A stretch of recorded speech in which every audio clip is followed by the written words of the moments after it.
Chapter 5.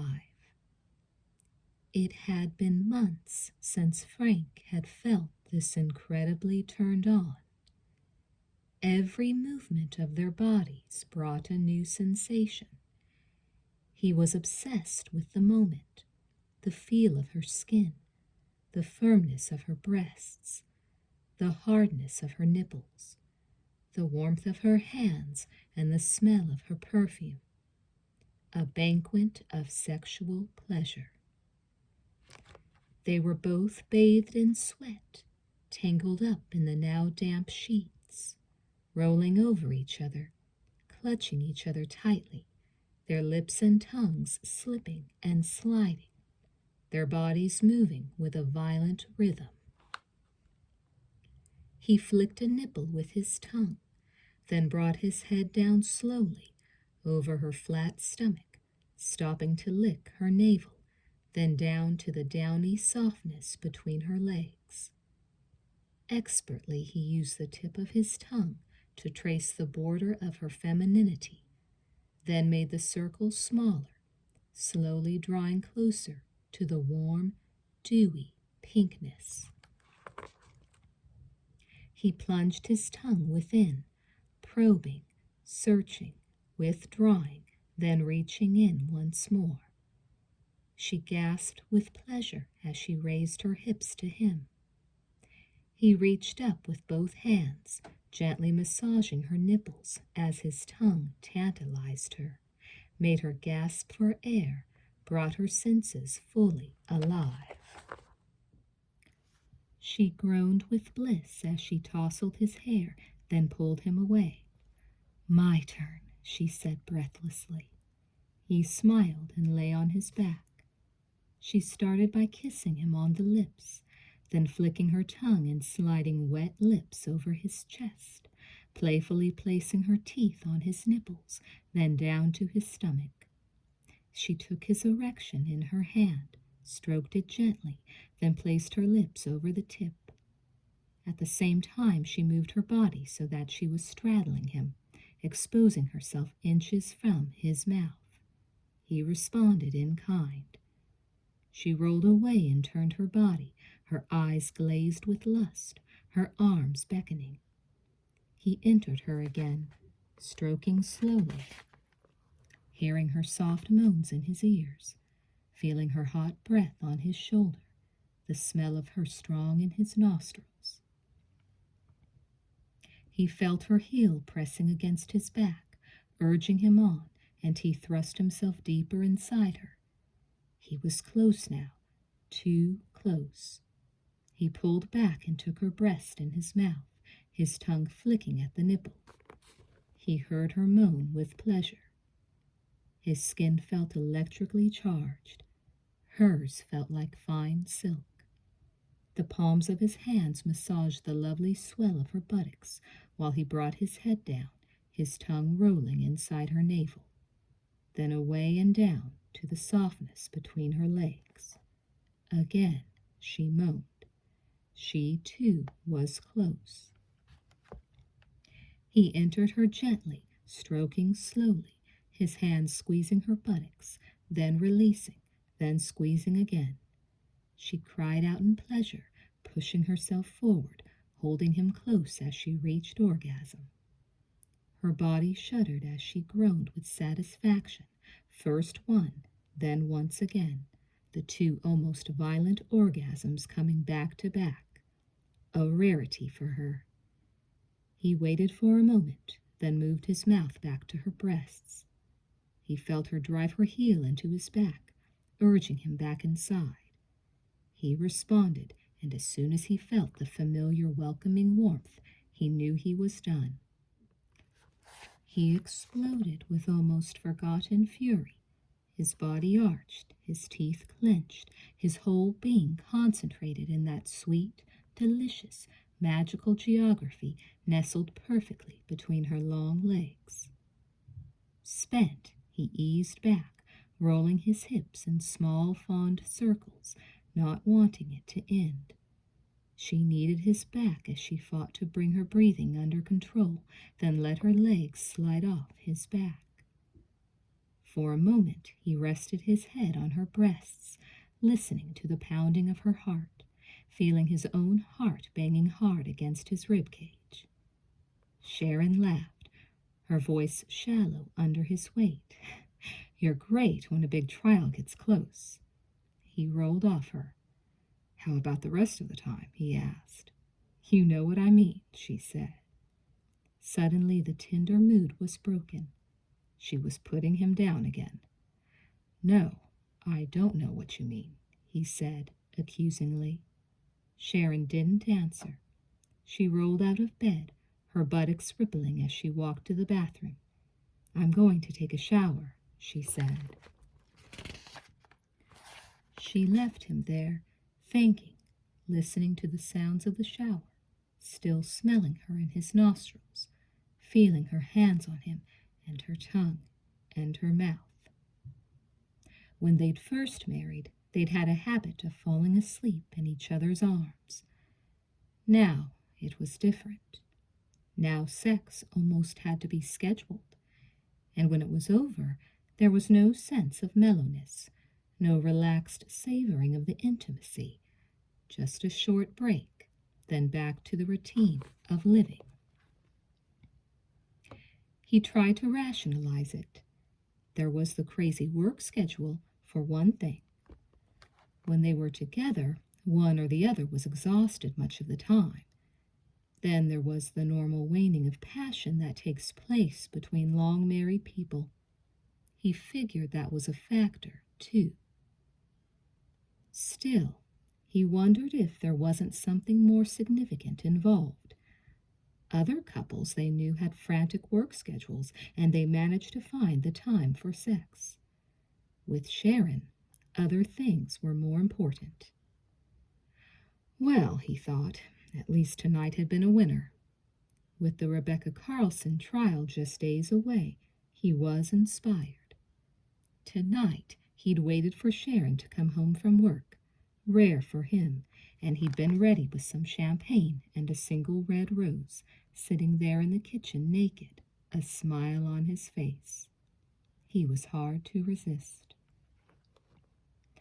Odd how a big trial became an aphrodisiac to him. He'd often wondered about it, trying to figure it out. Was it the power or the trust placed in him by the clients? If he was good, as good as he could be, the client had a chance, unless the evidence was so strong that going to trial was virtually redundant. But when the facts were ambiguous, murky, conflicting, or even open to misinterpretation, a trial was definitely indicated. Then it was Frank's intellect and experience allied against the forces of the criminal justice system. In effect, one man against a mob, the establishment mafia. The mob, as he called them, had unlimited resources.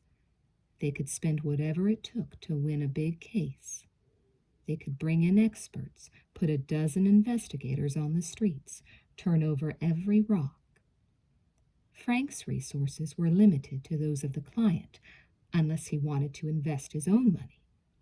Occasionally he did, but it was bad business.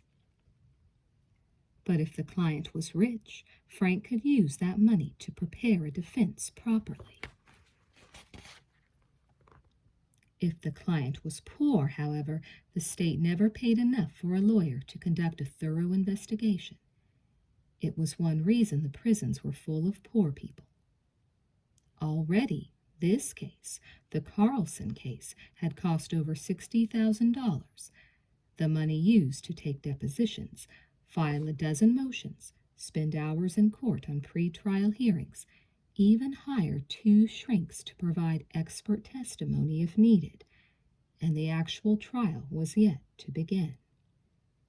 For the last 5 months, Frank had pulled out all the stops. Nothing had worked. Garrett was intractable, irrevocably committed to a big splashy trial. For some reason, even with a shaky case, Garrett ground inexorably toward a show trial. The man was letting his ego get in the way, looking for a big score, anticipating the expected sleazy testimony to turn the jury against Rebecca. Maybe it would. Frank had to prevent that from happening. That was the thrill, beating the odds. That, and knowing that a human being had given him the responsibility for defending him or her from the superior forces of the mob. Often, as in this case, someone's very life depended on Frank, and they had to trust him with it, just like a very sick patient undergoing an operation had to trust the surgeon. He'd heard that surgeons were the horniest men of all. Some operated almost every day, the stimulus of life and death decisions stroking their libido constantly. He groaned. It would kill him. Frank was in court much less frequently, but trials made him hot. No question. It was more than enough.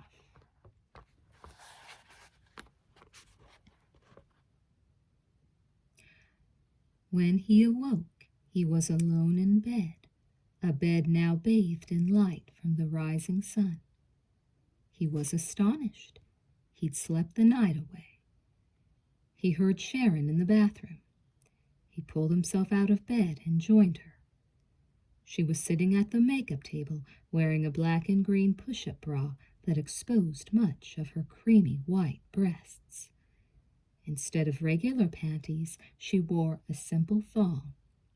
He felt the tumescence returning. God, he really was horny. Is that for me? He asked, grinning like a fool. She looked at his reflection in the mirror and smiled. He leaned over, kissed her shoulder, and plucked at her thong. He was already fully erect. He couldn't remember the last time he'd recharged his batteries so quickly. Sharon noted his exposed ardor and said, "Sweetie, I'm late. It's after 8 already." Then she stood up and walked past him like he wasn't there. He followed her into the bedroom, his erection fading fast. "You don't need to be there every single goddamn minute," he exclaimed. She ignored the comment and began to dress. "Well, yeah, I do," she said. "I'm the boss. I'm the owner. I'm in charge." "So what? Give it a rest, damn it. You worked last night until late. I waited for you. Now, at the break of dawn, you have to go back? What's so damn important at this hour?" She looked at him coldly. "I don't have to explain my actions to you. I don't like it when you get up at 7 in the morning and leave me in bed. But you're a lawyer. You work days. And I've worked nights ever since you met me. After 12 years of nights, you could be used to it." "I'm not," he said softly. She spoke in measured tones, quietly but with conviction. "My father put you through law school with that cafe when it was nothing but a sandwich shop. That's a lot of sandwiches, Frank." There it was again, the haughtiness rising up in her, the superior attitude he hated so much, the veiled claim that he'd be nothing if it hadn't been for her father. Yes, her father had helped him get through law school, and he was grateful.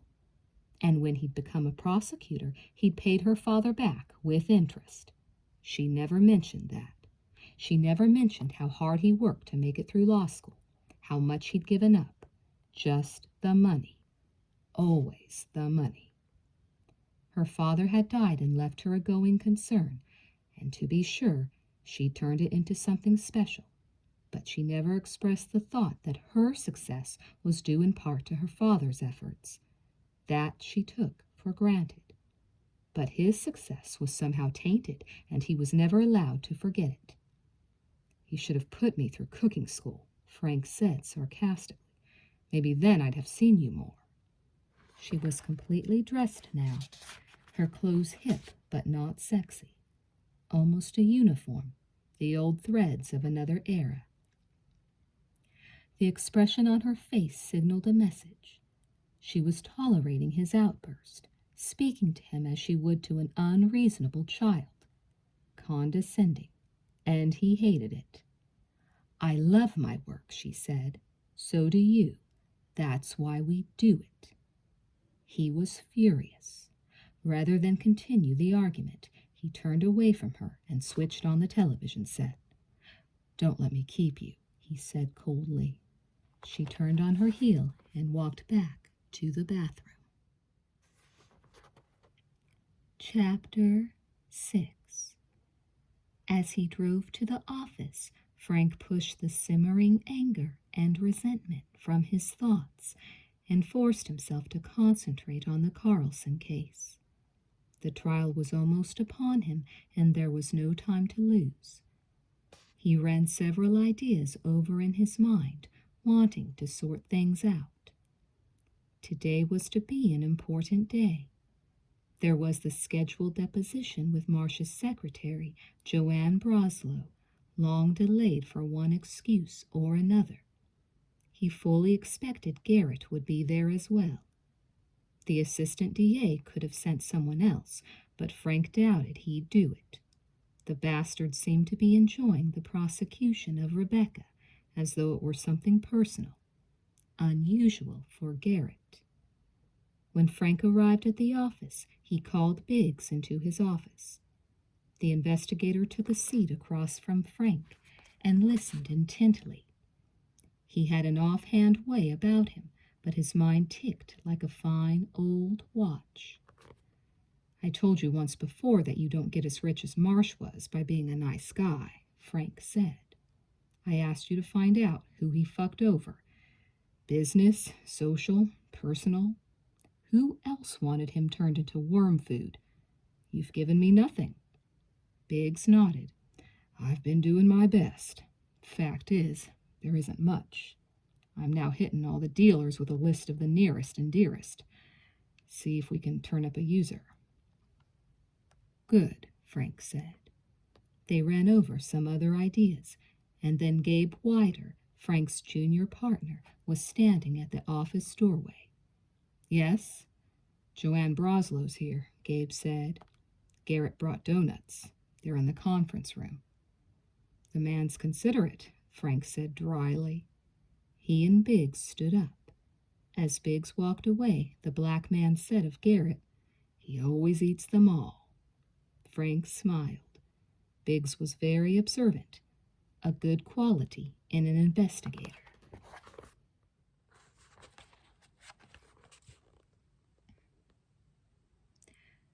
The conference room was spacious and well furnished, overlooking the Willamette River, which cut the city in half. Positioned beside Frank's corner office, the room allowed a view of much of the city of Portland. He'd paid extra so as to enjoy this view, especially the one from his own private office, and considered the money well spent. Like the rest of the law office, the conference room was well appointed, an appropriate reflection of Frank's success. At the moment, the oval mahogany table was littered with china cups, napkins, and spoons. A box of donuts sat in the middle of the table. Once some of the mess was cleared away, they got down to business. Everyone was in place. A court reporter hired for the occasion sat at one end of the table, her fingers poised over her shorthand machine. On one side of the table, Garrett and Joanne. Across from them, Frank and Gabe. They were ready. Joanne looked somewhat demure, but still attractive. She was dressed conservatively in a plain, drab brown dress that did nothing for her. Her reddish-brown hair framed a pleasant face, one that reflected intelligence. Her dark eyes were her most arresting feature, but she wore little makeup, as if trying hard to downplay their impact. She looked uptight and repressed, possibly sexually repressed. Give her a morning at Elizabeth Arden, and she'd come out looking like $1 million, Frank thought. It wouldn't do much for what lay inside, though. For that, she'd need a shrink. Frank began with the unimportant stuff, the basic information relating to the witness. For the record, Would you state your name and address? She did, as she was asked. How long have you worked for Mr. Marsh? 6 years.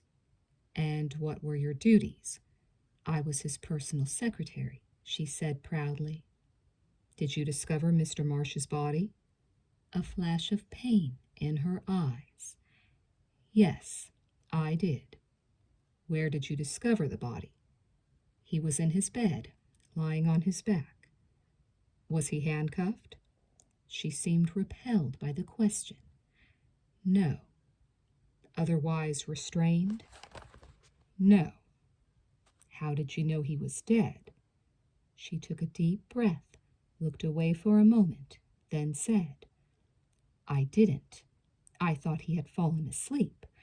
When I tried to wake him, I realized he was dead and called the police. Frank looked at the notes he jotted down on a yellow legal pad earlier. Did you make it a habit to enter his bedroom? He asked. No. When he wasn't in his office, I called him on the intercom. When I received no answer, I thought something was wrong. Why? Well, his car was still at the house, and he would normally leave a note for me if he wasn't going to be there. So you went up to the bedroom. Not at first. I looked around the other rooms first. Why? Now she looked truly in pain. I knew Mr. Marsh had a bad heart, she said softly. I thought perhaps he'd fainted. She seemed sincere enough. They took 5 minutes covering more of the non-essential stuff, just for the record. Now it was time to get to the meat and potatoes. Frank looked at his notes, then at Joanne.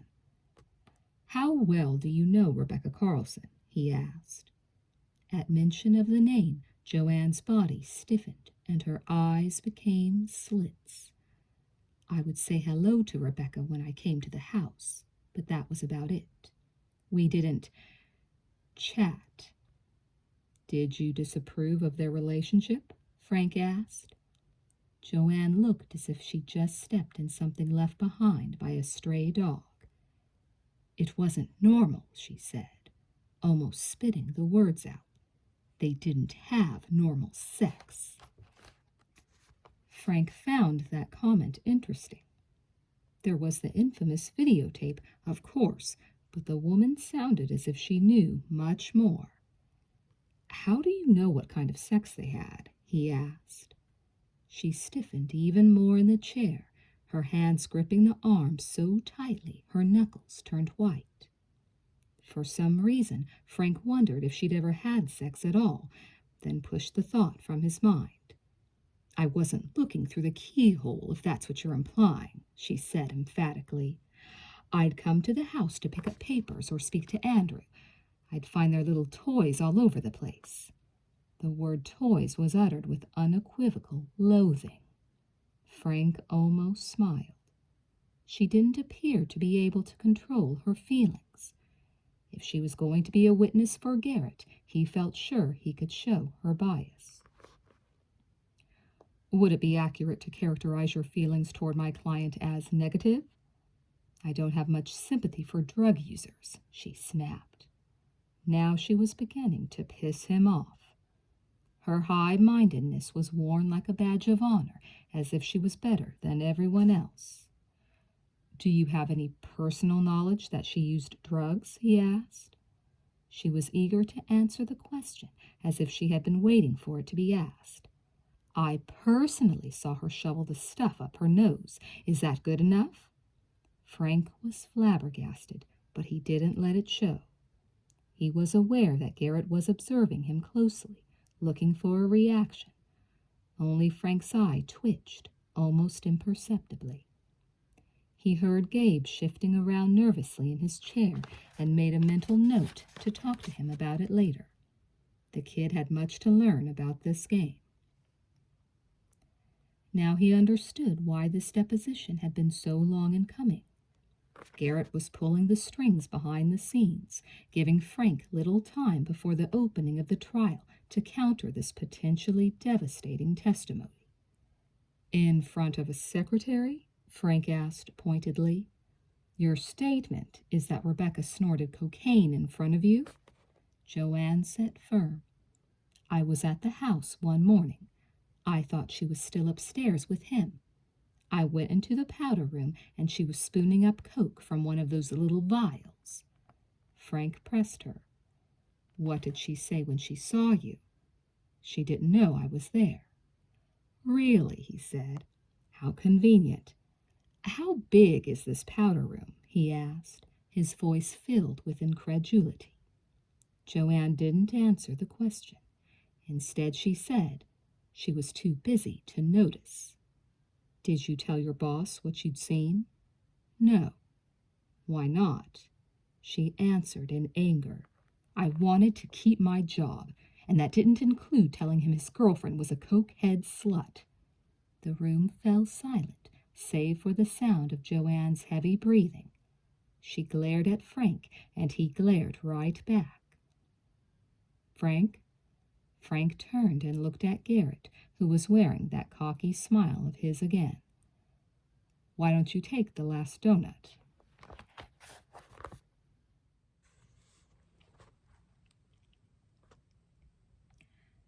Frank needed to talk to Rebecca. Now. Too many questions still remained unanswered, and too many of Rebecca's statements now seemed false. Joanne's deposition had been a tough one. She was going to make a terrific witness for the prosecution, and Garrett knew it. The assistant DA had goaded Frank throughout the depot, sure of his position now that the trial was near. Even Sharon's words of warning kept ringing in his ears. Frank would be made to look a fool, she'd said when he'd first taken this case. He wondered if she might be right. He drove directly from his office to the gallery that Rebecca owned, not bothering to call ahead, hoping to find her unprepared for the many questions he was going to ask. He found the place, parked the car, and bolted through the front door of the place. The large floor area, formerly a clothing store, was divided into small rooms for more intimate viewing of the hundreds of photographs on display. In one of the rooms, some workmen were busy moving a false wall for a new exhibition. Frank couldn't see the workmen, but he could hear them, cursing and drilling and hammering. A cloud of dust hung in front of halogen lights fixed on some featured photographs. He went from room to room looking for Rebecca, calling out her name, barely able to be heard above the din. He finally saw her in the mezzanine. She was looking down at him, watching silently. His rage erupted. You fucking lied to me, he screamed at her. You lied on tape. You were asked a direct question. Do you use cocaine? That was bullshit. I didn't lie, she said. The hell you didn't. They have an eyewitness who's going to testify that not only do you use it, you used it in Marcia's house. She stared at him for a moment, then slowly walked down the stairs, like someone making an entrance at a black-tie banquet. Halfway down, during a momentary pause in the racket, she said, Joanne's lying. The hammer started pounding again. I didn't say it was Joanne, he bellowed, trying to be heard above the din. She was now on the main floor, standing in front of him, looking up into his face, the epitome of wounded honor and pure innocence. Who else would have been in his house while I was there? She asked. Do you know the expression, smoking gun? He asked, almost spitting out the words. She was in love with him, she exclaimed, finally showing some emotion. She wants to see me punished, not for killing him, but for loving him. Don't you see? He glared at her. Andrew must have been a pretty goddamn lovable guy. Everybody was in love with him. She was looking hurt again. I haven't touched coke since I was 17. He wasn't convinced. She makes a good witness, he said. She may hate your guts, but she looks so pure the jury may well buy what she's saying. Rebecca said nothing for a moment. You're supposed to be my lawyer. Why is it you always think I'm lying to you? I have no reason to lie to my lawyer. Only idiots lie to their lawyers. I know that much. Like I said, he repeated, she makes a very credible witness. And you believe her. I didn't say that. You imply it. Look, I'm trying to explain something to you. When it comes down to it, it's her word against yours on the coke issue. Who will the jury believe? I'd be less than honest if I told you they'll throw out her testimony at face value. I need something more than I don't do coke. That just isn't enough. She stood there glaring at him, breathing hard, her breasts heaving underneath her tight sweater. Once again, he felt himself affected by her magnificence. He worked hard to focus on her eyes, feeling the dust tickling his nostrils. I want you to come meet somebody, she said suddenly, moving past him. Who? You have your car? Frank shook his head. Forget it. I don't have time for games. She turned and fixed him with a withering stare. This is no game, Frank. This is my life. Are you my lawyer, or aren't you? She grabbed her trench coat and strode out of the gallery. Without waiting for him, she jerked open the passenger's door and slid in, slamming the door behind her. Frank, still seething, got in the car beside her. She directed him to Portland's Chinatown, through the intricately carved gate at N.W. 4th and Burnside that marked the entrance to this part of the city. Park anywhere here, she said curtly. He pulled over, parked the car, and got out, leaving her to open her own door. He didn't feel like being a gentleman. She glared at him through the windshield for a moment, then got out and walked briskly down the sidewalk. Like Chinatowns everywhere, the stores all seemed jammed together. The air was thick with the smell of cooking oils and food. Steam from a laundry surrounded a forest of garbage bins and stray cats looking for something to eat. It had started to rain. Perfect, thought Frank. It matched his dark mood. Rebecca walked ahead of him and turned into a doorway. Frank followed her into a dimly lit store and closed the slightly warped wooden door behind him. He heard the tinkle of a bell in the distance. It was warm inside the store, its walls lined with ancient-looking glass-fronted cabinets filled with jars and vials in every size and shape, all labeled with names of various herbs or animal parts. In the middle of the floor, more cabinets were arranged in a haphazard fashion. Odd smells assailed Frank's nostrils, a strange mixture of the sweet and the pungent. Above him, 3 unlit, naked, low-watt bulbs hung suspended from the ceiling.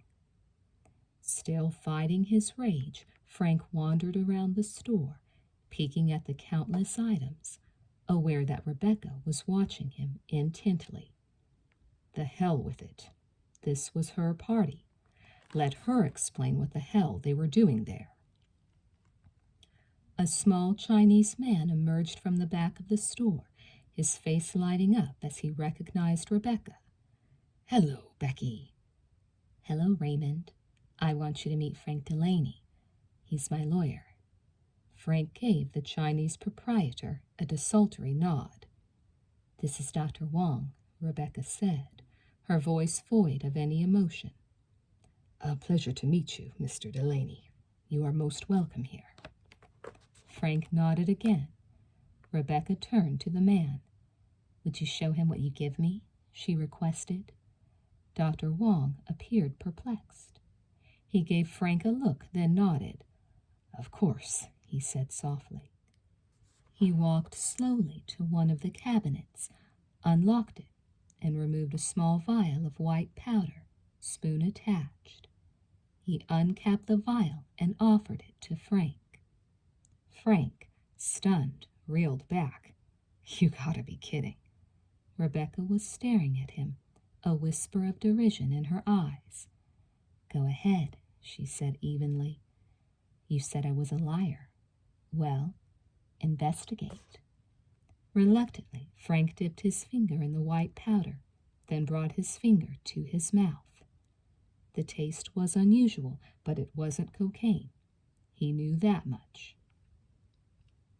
Confused now, he looked at Rebecca and asked, "What the hell is this?" Rebecca's face broke into a grin. She put her hand to her mouth and started giggling like a schoolgirl, delighted with Frank's obvious discomfort. The Chinese man answered the question, speaking to Frank as he might speak to a child. "It's Chinese peony root," he said. Frank was stunned. "Peony root? What the hell is peony root?" "It's an aspirin substitute," the man answered. Rebecca, still smiling, said, "Tell him what it's for." Dr. Wong nodded and said, "She suffers from dysmenorrhea." The word meant nothing to Frank. "Cramps," Rebecca explained. "Cramps. Cramps." It was ludicrous. He was a fool. At the same time, he felt enormous relief. There was a logical answer after all. A witness, in fact. Someone who could testify as to why Rebecca was sniffing a white powder. The jury might not buy it, but then again, for a moment, he got angry again. She could have simply told him. Instead, she'd chosen to show him in a most dramatic fashion. But then he understood why. She could read him pretty well. He'd called her a liar, a pretty strong indication he didn't trust her. She wanted him to remember more than just an explanation. She wanted him to experience his mistake. He started to laugh. As sweet relief flooded his body, the laugh became near hysterical, making his body shake. He kept turning in small circles, barely able to breathe. So stupid. So incredibly stupid. She'd been using peony root for her problem with cramps, not cocaine. He was her lawyer, yet he was constantly accusing her of lying to him. Each time she had an explanation, the confluence of relief and remorse made him giddy. The phone in the back of the store rang. Dr. Wong left to answer it, leaving Frank with Rebecca and his expanding sensation of chagrin. Rebecca could see it on his face, but she wanted to stick the knife in a little deeper. "You're supposed to be on my side," she said. "You could have at least given me the benefit of the doubt." "You're right," he said. At the sound of the rain hitting the glass windows and heavy sheets, Frank turned toward the front door. The car was at least 40 feet away. They'd both be soaked. Again, as if reading his mind, Rebecca said, "Do you mind waiting 15 minutes?" "Not at all." She gave him a small smile, then walked away toward one of several cubicles at the back of the store. Frank wandered around while he waited, looking at various items, shaking his head in wonderment that people would actually take some of this stuff. Just the thought of it turned his stomach. The store was quite dark. No lights had been switched on during the rainstorm. Frank almost stumbled over a large vase on the floor, but quickly regained his balance. As if searching for safety, he moved toward the soft fluorescent light in one of the cubicles. Silently he crept forward, then peered over the carved wooden screen to where Rebecca lay face down on a padded table, partially naked, her muscular torso defined by an exotic mixture of shadow and light. Frank caught his breath as he watched Dr. Wong begin his work, embedding long, silvery needles into Rebecca's back, then twirling each one several times before he continued. Rebecca remained motionless, her chest rising and falling in a steady rhythm. Her face was turned the other way, so Frank stared openly, entranced. The skin on her back was like the skin on her face, perfect, flawless. Her back was beautiful, strong and muscular, with a curve to it that brought back memories of the videotape he'd seen at least 10 times.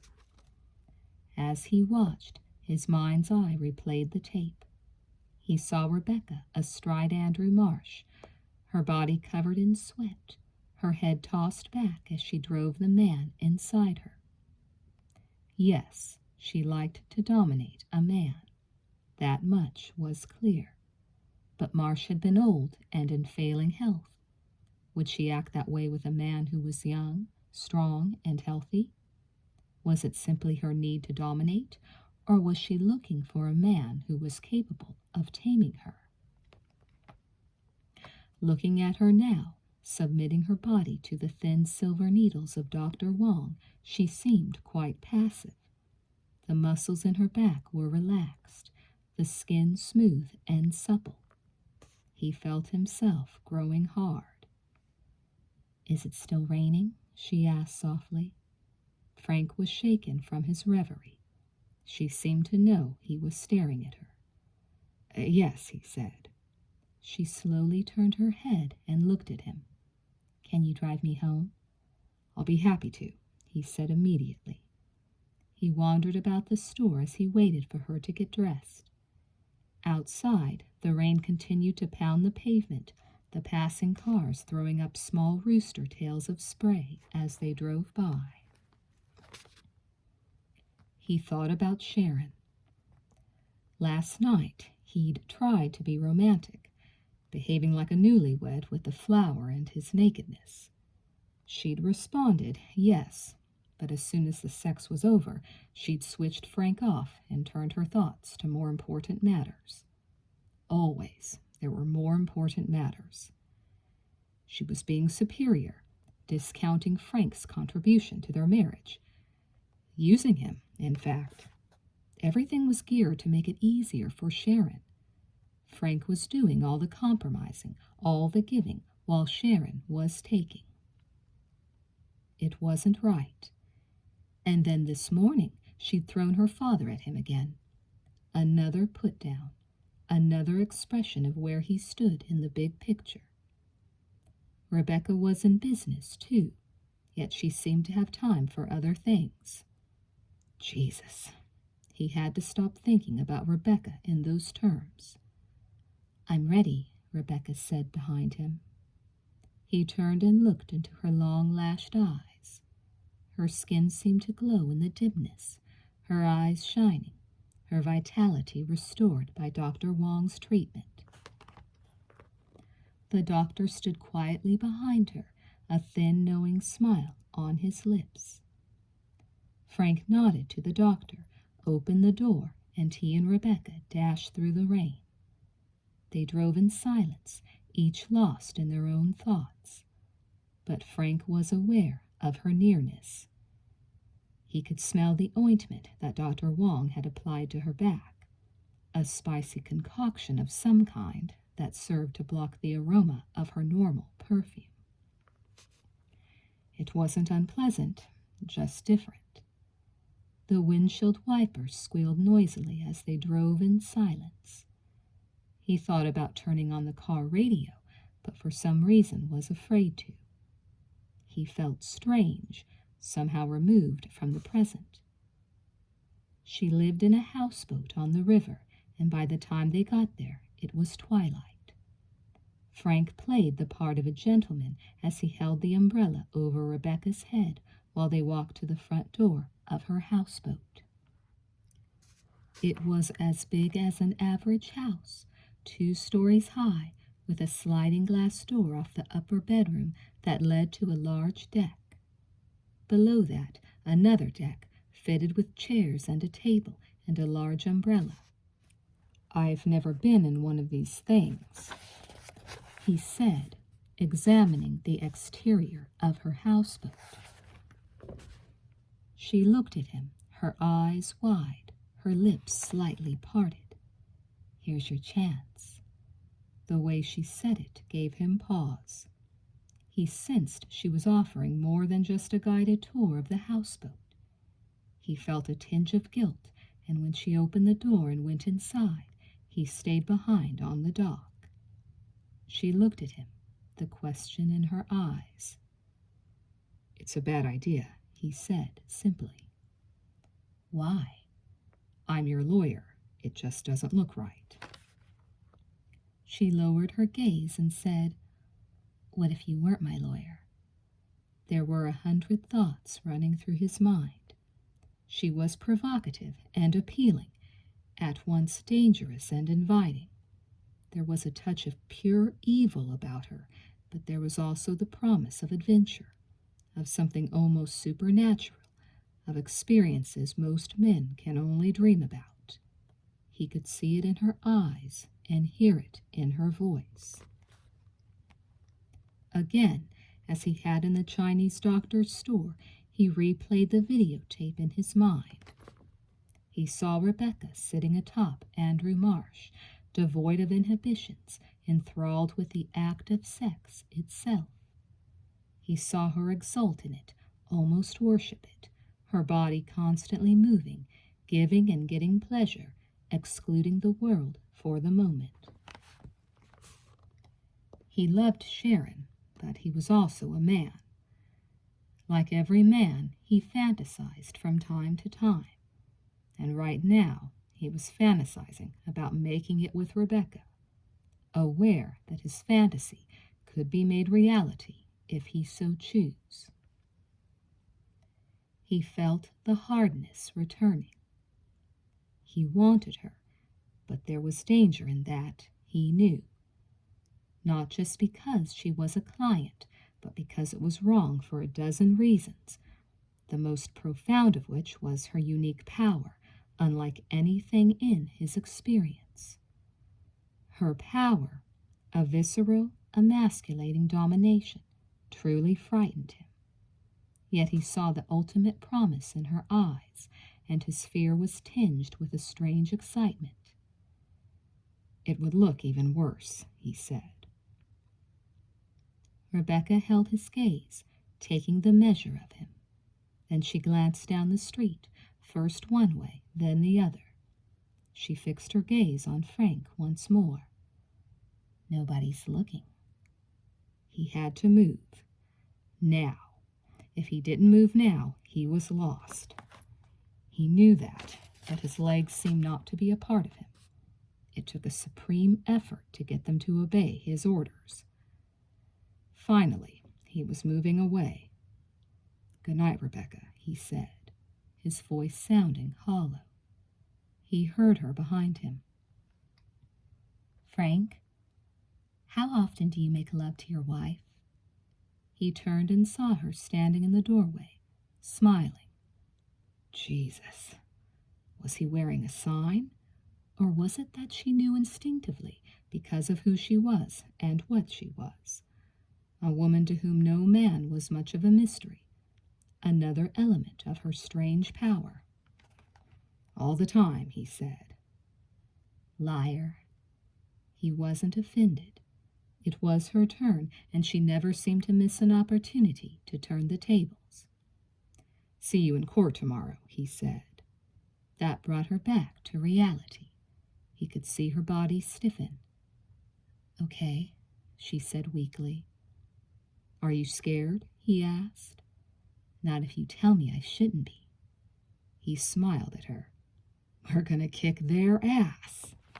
He turned away and walked down the dock, his footsteps sounding hard against the wooden planks of the dock. As he strode to his car, Frank felt pretty good about himself.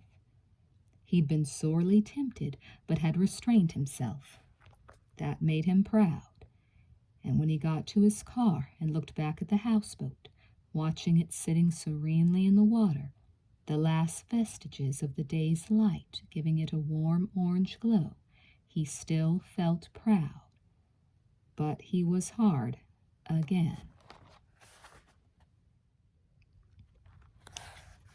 Chapter 7.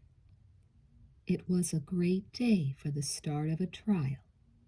The air was cool, but the sun was bright.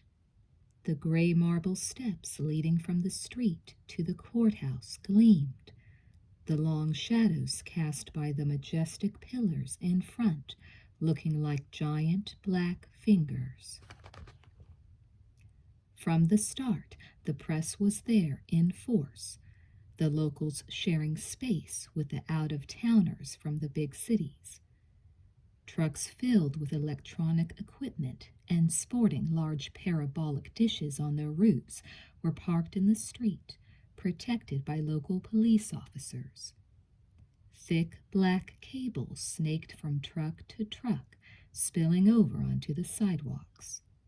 Stocky men and women carrying heavy minicams roamed the area like locusts, sound technicians trailing behind, connected to their camera people like mountain climbers, earphones pressed to their heads. The trial had become a cause célèbre because of its story, a tale almost as old as humanity itself. A supposedly heartless, beautiful woman accused of seducing, then murdering an older man for his money. The public couldn't get enough. There were so many press people, court officials held a lottery for daily passes, giving entry into the small courtroom. Those without passes milled about on the street, hoping their luck would change tomorrow. For Frank and Rebecca, going to and from court involved running a gauntlet. The enemy was everywhere, covering every entry to the building. Cameras, microphones, and tape recorders were thrust in Rebecca's and Frank's face, while people screamed questions, most of which were downright obnoxious.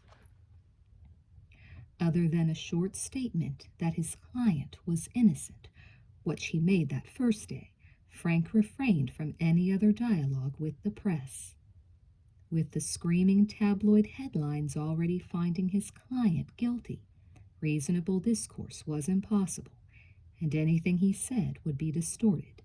It was best to say nothing at all. After the experience of that first morning, Frank started parking in the underground garage and taking the elevator up to the floor where the courtrooms were located. There was still a gauntlet, but it was much smaller, confined to the corridor, and the distance from the elevator bank to the courtroom was almost bearable.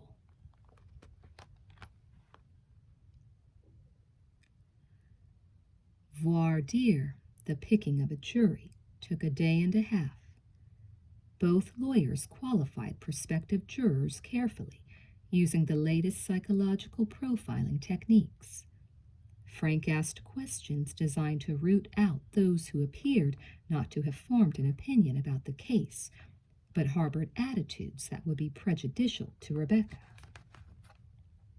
At the same time, he was restricted by the laws governing the picking of juries. He had to accept the verbal answer and reply on body language, eye contact, even occupational choices to determine if the prospective juror was wrong for Rebecca. Librarians, for example, or authority figures such as managers or school teachers. These kinds of people had a tendency to be rigid thinkers, organized and somewhat insensitive to those outside life's mainstream, especially when it came to sexual mores. But with limited preemptory challenges available to both lawyers, dismissing a juror for cause was best, and unless the candidates were forthcoming, cause was out of the question. The questions, therefore, became arduous. In the end, Neither lawyer got exactly the jury he would have liked, but both felt they had successfully precluded some people with a strong bias in favor of his opponent. Only time would tell.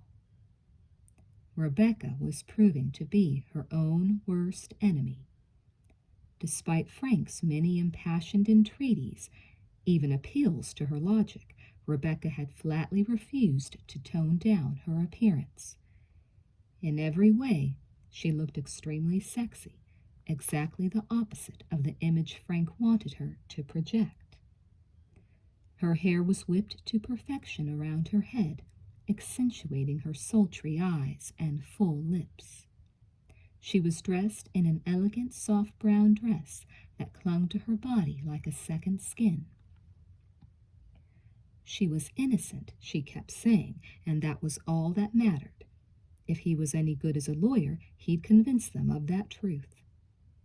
He talked to her about perceptions, about prejudice and bias, about the fact that her stubbornness could result in a guilty verdict based on her appearance alone.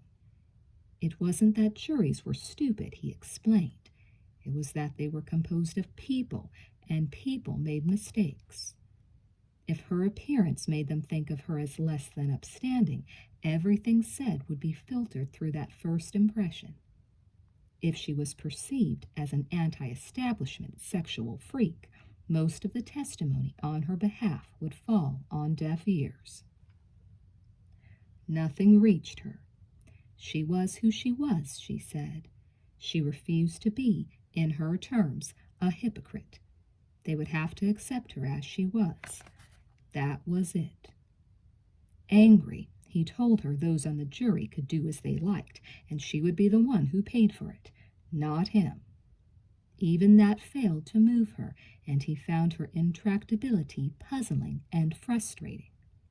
Rebecca was a survivor, but on this issue she was allowing herself to be victimized by her own beauty. Why, he wondered. She was no fool. He'd learned that much these past few months. Why was she so resolute? Was it simply ego? Now, with voir dire finally complete, they were ready to go. Frank felt the usual tingle in the pit of his stomach and the slight rush of adrenaline in his veins. It was always like this at the start of a major trial. To some, it would be a concern. Not so with Frank. It was a familiar and welcome sensation. He would have been concerned had he not felt nervous. Stage fright sharpened his senses, made him more alert and focused. Garrett was seated at the prosecutor's table, the very same table in the very same courtroom they'd used the last time. That time Frank had beaten him badly.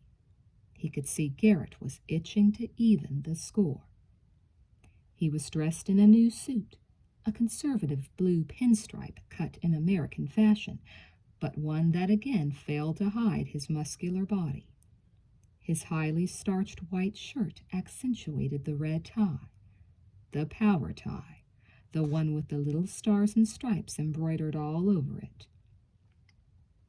As always, Garrett received admiring glances from most of the women in the room, including those seated in the jury box.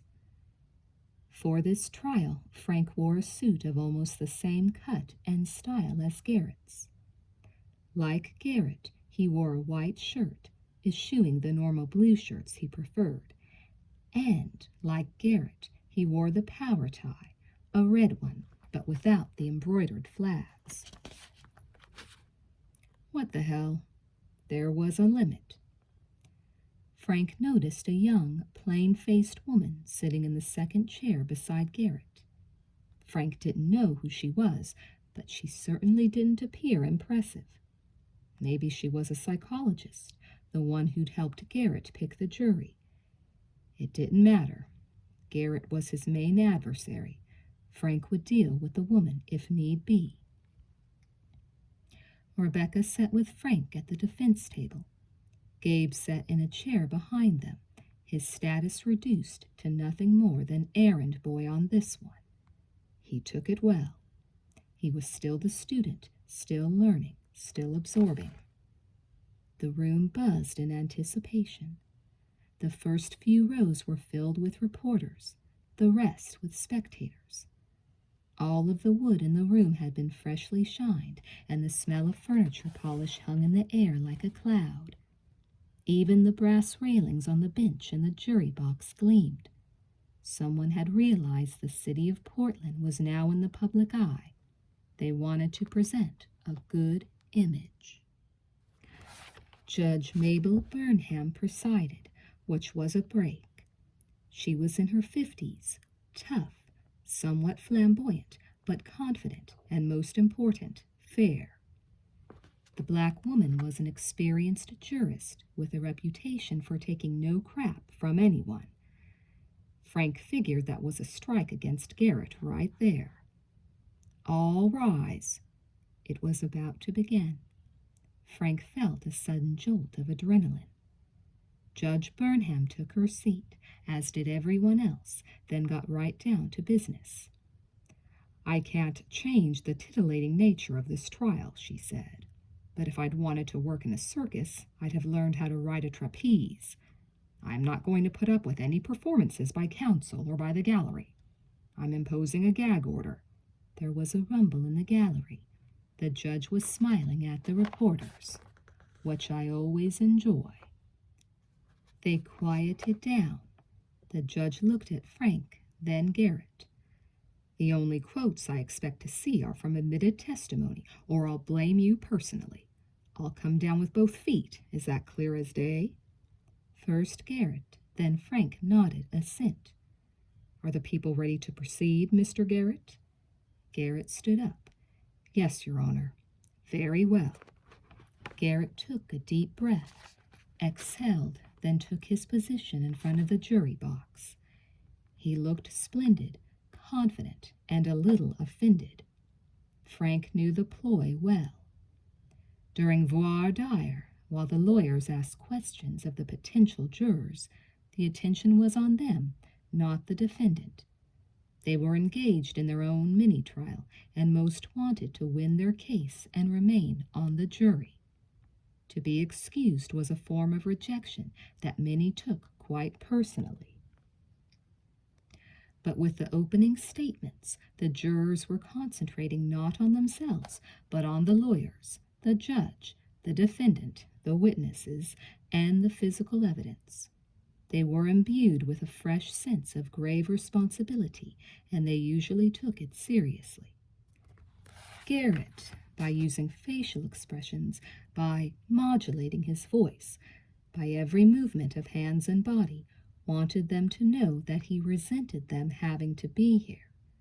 Subliminally, he was telling them that the defendant didn't so much as deserve a trial, that she was guilty as hell, and what was to come was simply confirmation of that irrefutable fact. It took a brilliant lawyer to make it work. Garrett, while not brilliant, was smart and cunning, and he was showing those skills now. "Andrew Marsh made what turned out to be a fatal mistake," he began. "He fell in love." He paused for effect, then said, "He fell in love with a ruthless, calculating woman who went after an elderly man with a bad heart and a big bank account." He pointed at Rebecca. Prosecutors loved to do that, point at the defendant. It had become a cliché, but they did it anyway, because it worked. They hoped the jury would see it as sign that the accusation was backed by the force of truth. Frank could feel his own heart pounding.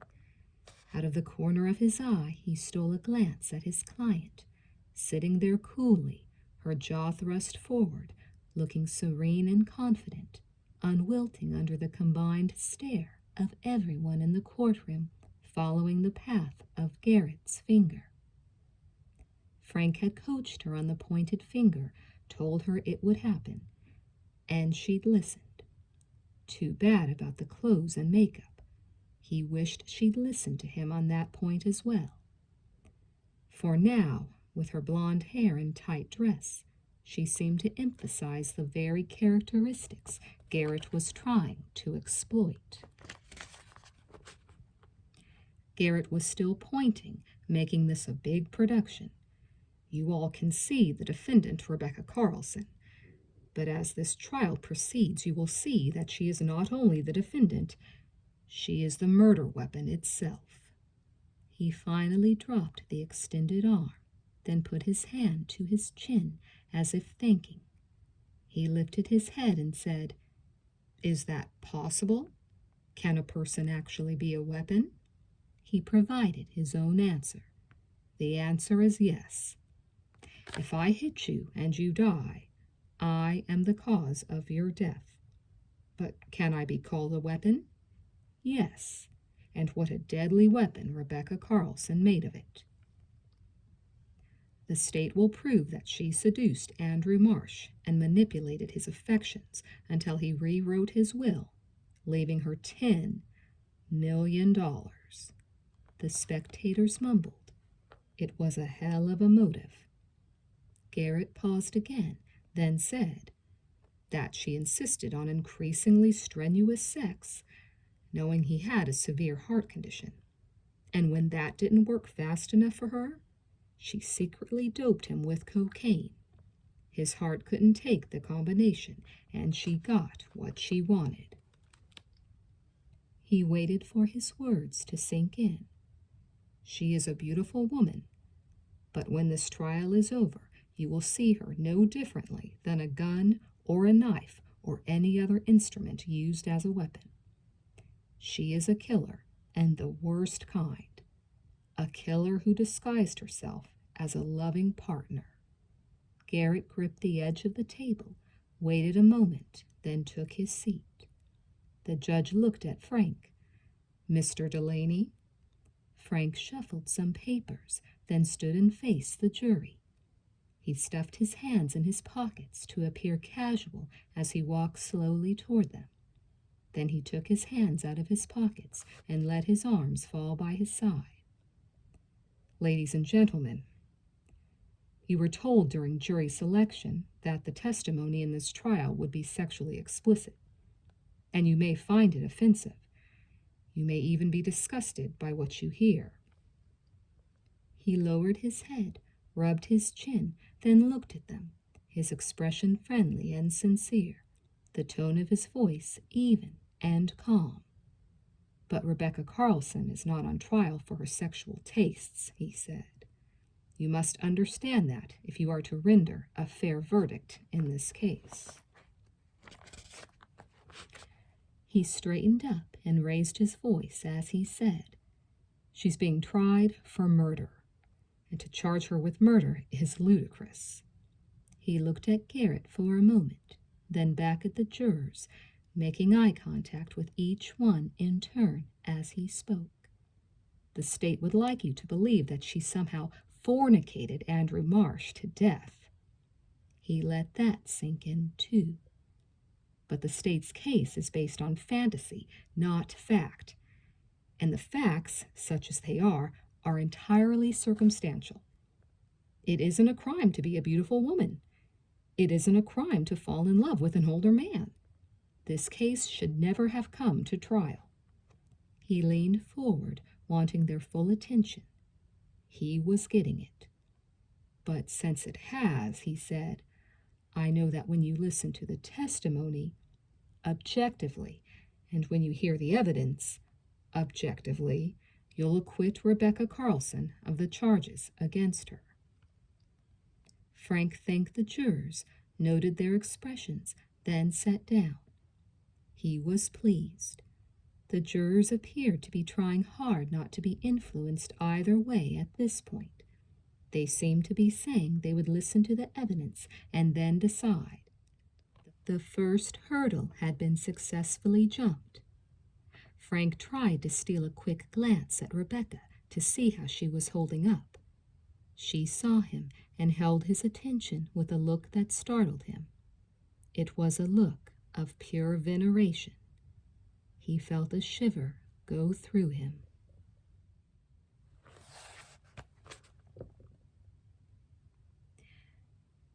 Garrett's first witnesses were a couple of cops. Nothing much there. They talked about being called to the house, finding Marsh, and contacting the medical examiner's office. Then Garrett called the M.E. to the stand.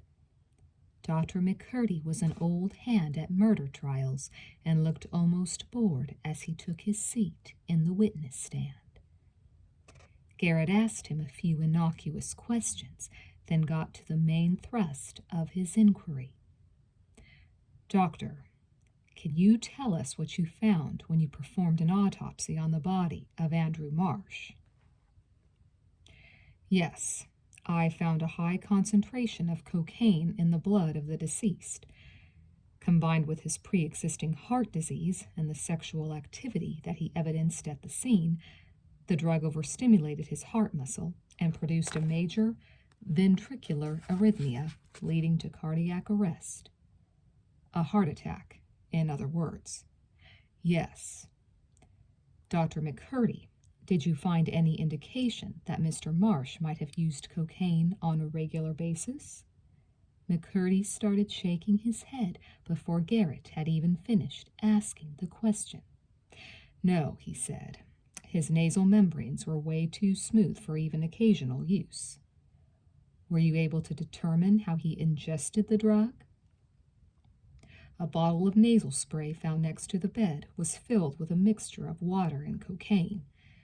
The victim had a head cold at the time of his death. I believe he was drugged without his knowledge. Objection? Frank interjected, raising his arm in the air. Lack of foundation. The witness is speculating. Motion to strike the testimony, Your Honor. So ordered, the judge said quickly. She looked at the jury box and added, the jury will disregard the witness's comment. Easy to say, hard to do, Frank thought. As in all criminal trials, juries remembered what they wanted to remember. Admonishments rarely had much effect, and everyone knew it. It was the reason that prosecutors often mentioned inadmissible evidence or introduced unacceptable testimony early in the proceedings. The jury would always be instructed to disregard, but the images remained, the words etched in memory banks. Too many admonishments from a judge could be cause for a mistrial. Most experienced lawyers would take it to the limit, but stop short of going too far. Already, Robert Garrett was testing the judicial waters, sticking in his big toe, then pulling it back. Score 1 for the prosecutor. Garrett removed a bottle of nasal spray from an evidence bag and held it up. Was this the spray you found, Doctor? McCurdy looked at the bottle, then said, Yes, it was. Garrett looked up at the judge. Introduced as People's Exhibit A. The judge nodded and made a note. The court clerk made an entry as well. And, Garrett continued, addressing McCurdy, what would cocaine do to someone in Mr. Marsh's condition? Dr. McCurdy brushed some lint from his sleeve and said laconically, Accelerate his heartbeat. Garrett's eyebrows arched. And if he were having sex while under the influence of such a stimulant? The doctor hesitated for a moment, then said, It would be the same as shooting a loaded gun at him. Frank knew that this was an outrageous analogy. He wanted to object, but experience told him not to. Judges disliked constant interruption, as did juries. Since the words had already registered with the jury and the judge would probably allow them to stand, Frank held his tongue. Garrett picked up a folder, a thin smile on his lips, and began to read. You said in your autopsy report that Mr. Marsh was restrained at the time of his death. Would you explain that, please? Frank couldn't allow that one to pass unchallenged. He leaped to his feet, his hand raised again. Objection. The prosecution is trying to introduce inflammatory, irrelevant testimony.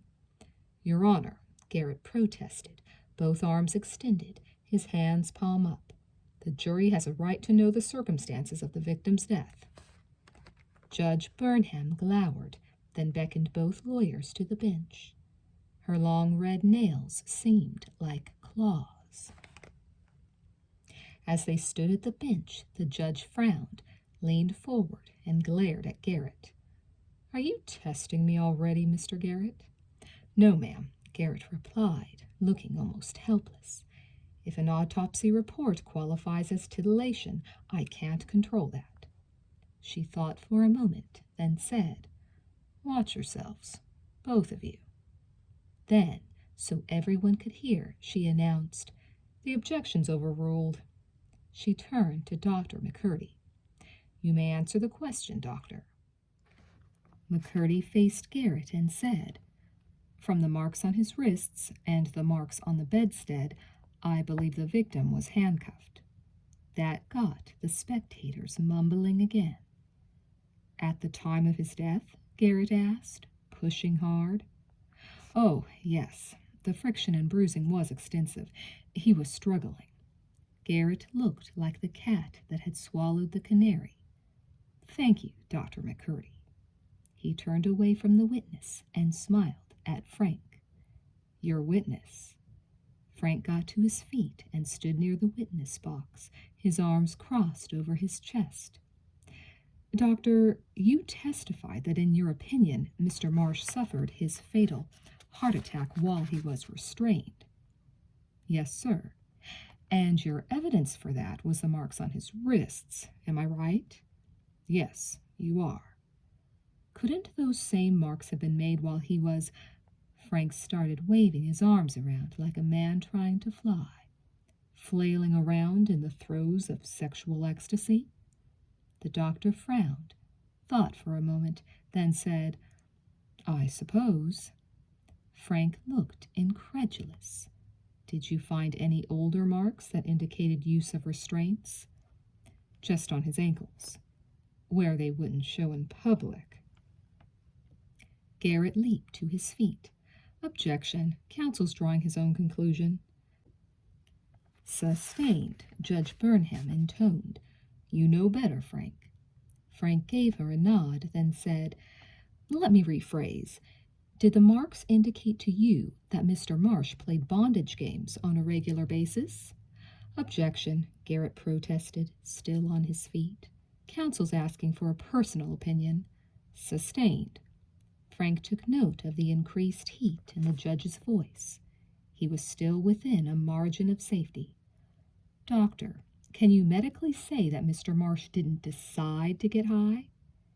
Garrett finally took his seat. "It seems very unlikely that a man with his set of conditions—" Frank cut him off with a wave of the hand. "Are you a licensed psychiatrist, Dr. McCurdy?" "No, but—" Garrett was on his feet again. "Objection. Argumentative."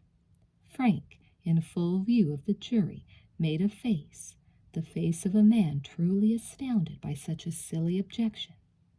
Judge Burnham saw the ploy for what it was and increased her irritation level 2 full notches.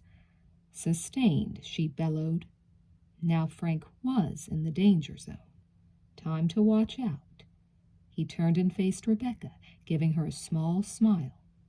She returned it, and it seemed as if a light had been switched on in the room. Frank turned back to face the witness. "How did you reach your conclusion about what Mr. Marsh would or wouldn't do?" he asked. The question was designed to be impossible to answer. McCurdy's response was predictable.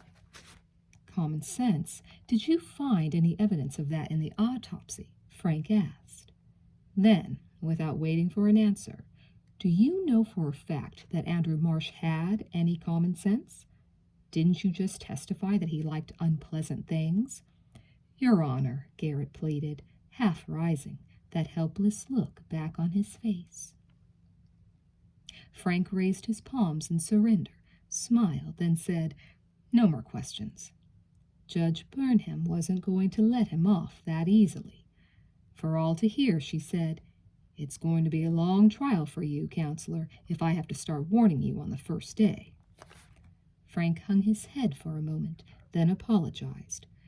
But when he took his seat, he sat straight, a look of confidence on his face. He knew he'd blunted some of the effect of McCurdy's testimony.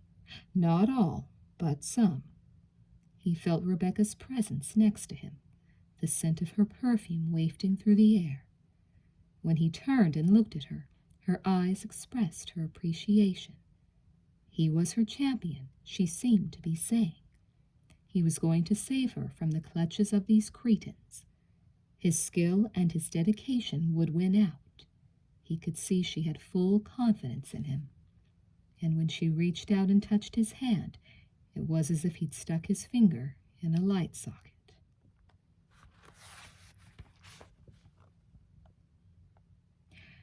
During the afternoon recess, Frank and Rebecca were closeted in one of the small client-lawyer conference rooms adjacent to the courtroom, taking a slight respite from the fierce intensity of the trial.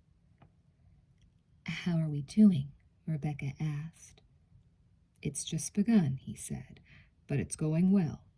They have no case. Andrew Marsh died of a heart attack. It wasn't your fault, pure and simple." She took his hand in hers and squeezed it. "Are you still angry with me?" she asked. "For what?" "For not dressing like an old maid?" She was smiling, teasing him gently. He shrugged. "It would have helped," he said. "I don't think you realize the impact you have on people." She smiled. "Maybe not. I thought your opening statement was wonderful." "Thank you." "You really do believe in me, don't you?" He looked at her for a moment, then said, "Let me put it this way, Rebecca.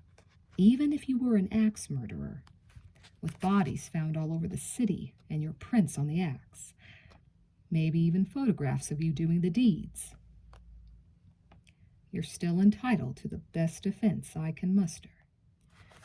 This isn't about guilt or innocence. This is about you getting a fair trial. I'm going to make sure that happens." The smile dropped from her lips. She looked hurt. "So, what you're really saying is that you think I did it?" Frank waved a hand in the air. "I didn't say that at all. It doesn't matter what I think."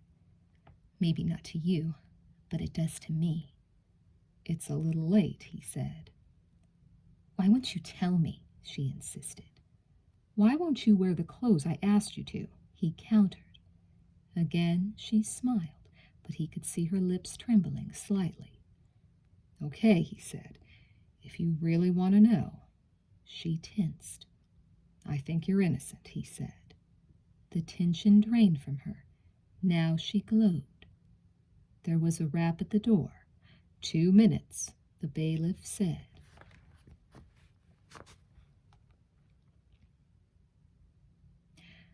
Back in court, Garrett put Dr. Stephen Trammell, Andrew Marsh's cardiologist, on the stand.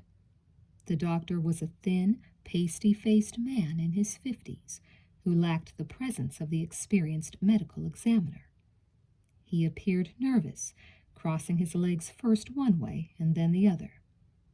"Dr. Trammell," Garrett began, "when did you first diagnose that Andrew Marsh had heart disease?" Dr. Trammell took a deep breath, then said, "A year and a half ago, according to my records." "Did Rebecca Carlson ever accompany Mr. Marsh to your office?" The doctor glanced furtively at Rebecca, then said, "Yes, she did once." Garrett nodded, then asked, "What does the sign on your office door say?" The doctor blinked, then said, "Dr. Stephen Trammell, cardiologist." Garrett smiled, turned away from the witness, and waved a hand at Frank. His turn. Frank stood up. "Dr. Trammell," he said, "did you ever discuss Marsh's health with Rebecca?" "No." "Did you ever discuss it in front of Rebecca?" "No." "Did you ever go into the examining room with him?" There was a pause, then, "No." "Then you have no indication that she knew how serious his condition was, do you?" "Not really." Frank suppressed a smile. "Does not really mean no?" "I don't know what she knew," he answered. "Thank you, doctor." Frank started to sit, then straightened up again, as though he had an afterthought. It wasn't an afterthought at all. The strategy was written into his notes. One last question, please. Do you know why Mr. Marsh brought Rebecca with him to your office? He wanted me to buy some photographs from her, the doctor answered, his face flushed with embarrassment. Garrett, trying to draw attention away from the question, sank slightly in his chair and laced his hands over his belly. It drew a smile from Frank. He turned back to the doctor, the smile still fixed on his lips. Did you buy any? The doctor's blush deepened. They were too expensive, he explained. Some of the spectators laughed. Frank caught Rebecca looking at him, the look of admiration strong on her face. She was beaming at him, building a fire within him. He almost strutted back to the table. No more questions, he said, his eyes fixed on Rebecca. Garrett called another doctor to the stand. Alan Paley was a serious-faced man of about 30, who seemed even more ill at ease than the previous witness. Paley's slightly bulging eyes moved jerkily within their sockets, as first he looked at Garrett, then at Frank, then Rebecca, and back to Garrett. He fidgeted in the chair, his hand playing with the knot on his tie, then falling away, only to return. His thin lips opened and closed as his nostrils flared. "Where do you work, Dr. Paley?" Garrett asked. Paley's hand went to the tie again. "I'm an emergency room physician at Memorial Hospital."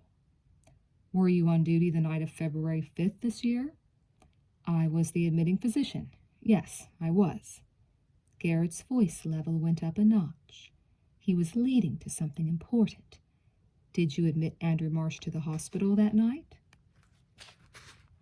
Paley gulped, then said, "Yes, I did." "What was the reason?" "Cocaine poisoning," the doctor said, his gaze falling on Rebecca. Quickly he brought his attention back to Garrett.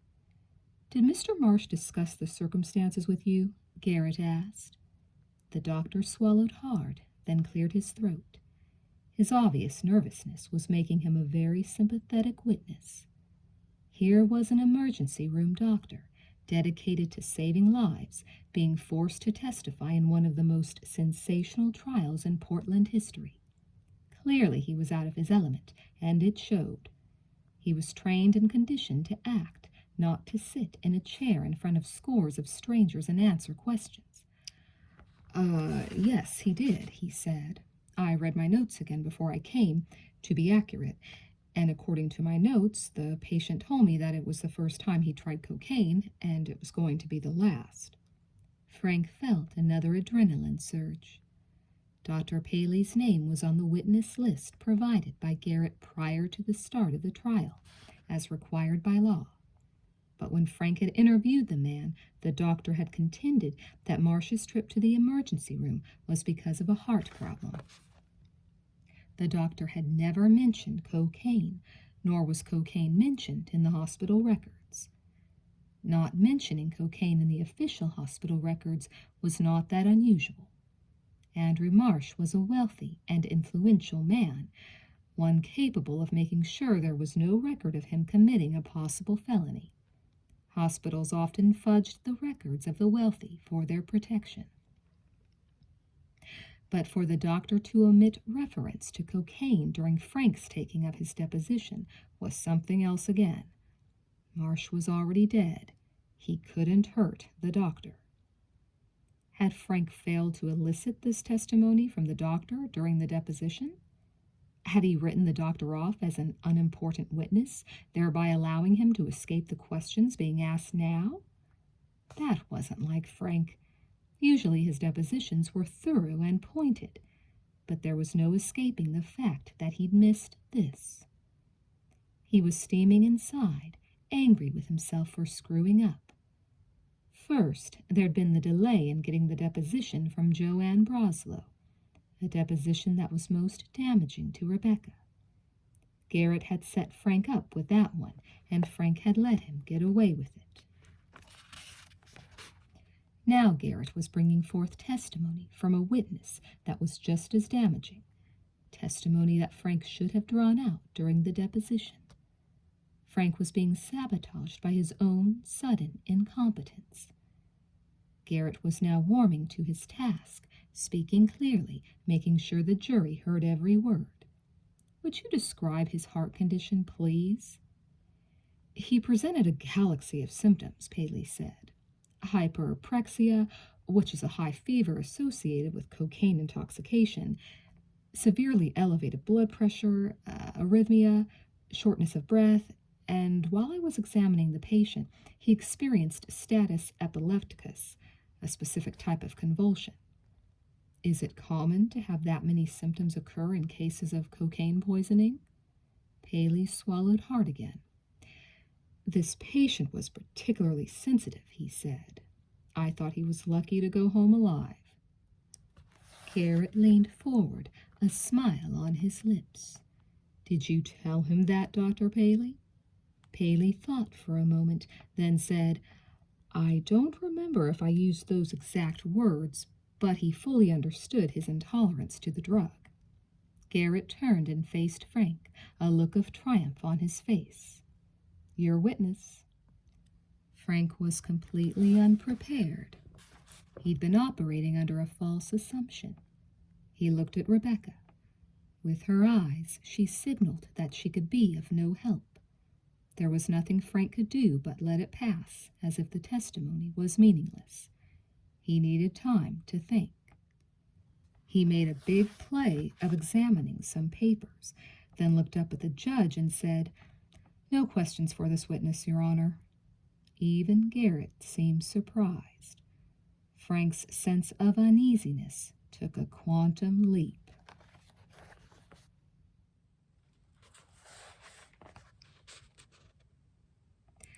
The next witness called by the prosecution was Joanne Broslow. As before, she was dressed conservatively, looking almost mousy, her face devoid of makeup, her hair combed but not styled. She looked like a prissy schoolmarm. As usual, Garrett started his examination in a relaxed manner, letting the witness get comfortable in a foreign setting. Then, sensing that the witness was ready, he started throwing the hardball questions. Did you see Mr. Marsh the day before his death, Miss Broslow? Joanne shifted in the chair, then said, Yes. How did he look? Her eyes seemed to mist.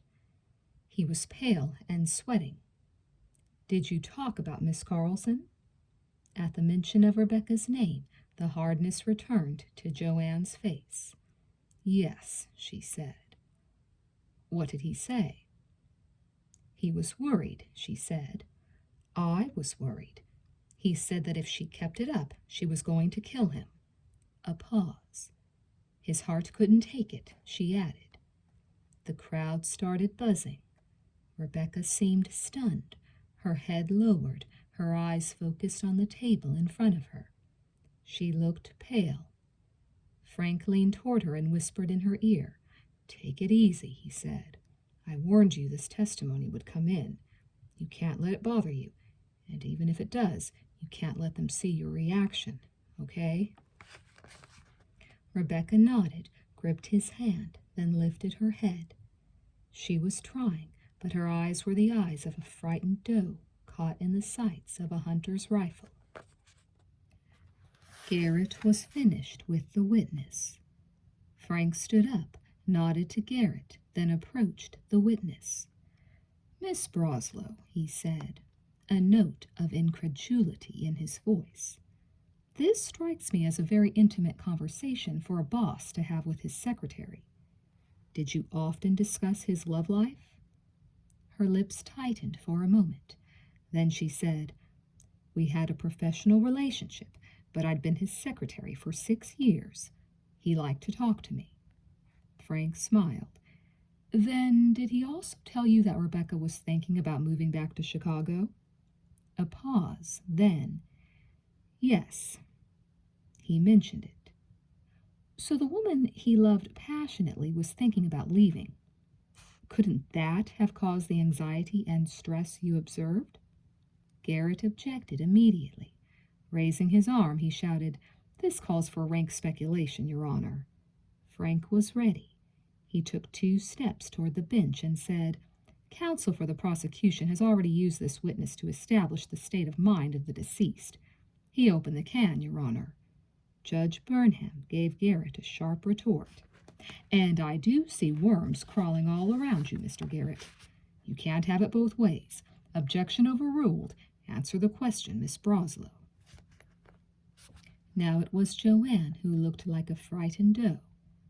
"He never said he loved her," she said weakly. Frank pounced on the answer. "That wasn't the question," he hissed. "I asked if the possibility of losing her could have caused the anxiety and stress you observed. That if she left, it would kill him because he couldn't live without her. That his heart couldn't take a breakup." Garrett jumped to his feet, objecting, but his heart wasn't really in it. The objection was more to impress the jury, and the judge knew it. She waved him back down, then said, "Overruled for the record." Frank was staring at the witness, making eye contact, his brooding eyes boring holes into her skull. "Think about it, Joanne. Is it possible?" Garrett was still trying on his feet again. Judge Burnham was becoming irritated. "Overruled," she shouted. Frank waited impatiently. Finally, Joanne reluctantly acceded. "I suppose it's possible." Frank turned and went back to his table, more to give the jury time to absorb Joanne's words than anything else. He slyly winked at Rebecca before facing the witness again, his confidence returning with a rush.